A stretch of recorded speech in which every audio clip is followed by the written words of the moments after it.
With John Brennan and two remarks that he has made this week. One, what he said in USA Today, that politically motivated criticism only serves the goals of al-Qaeda, and then this comment yesterday that 20% recidivism of Guantanamo detainees who were released is, quote, not that bad.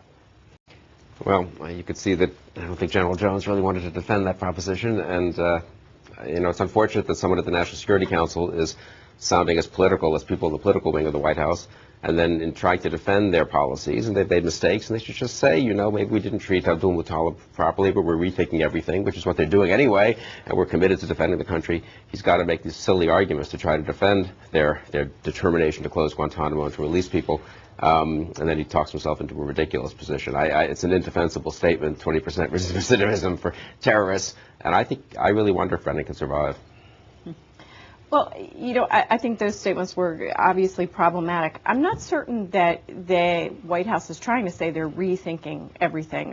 One of the points that they've been trying to make, and I think there's some real truth to this, is that in many respects, many of the policies and many of the key players in this administration are from the Bush administration. If you think back over the Bush administration, I think the number is something like 300 terrorists were tried in civilian courts during the Bush administration.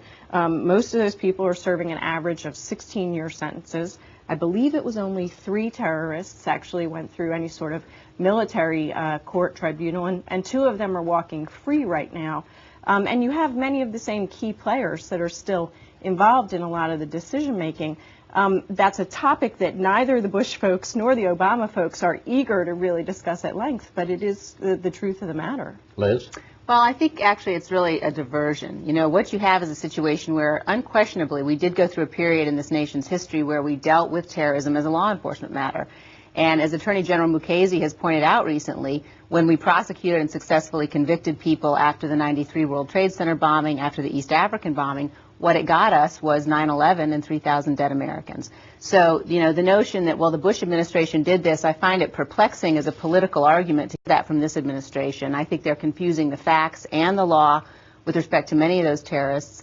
But it's not surprising because there's a level of incompetence that you're seeing from people like Brennan and others that scares the American people. So I'm not surprised they're trying to divert attention to something else.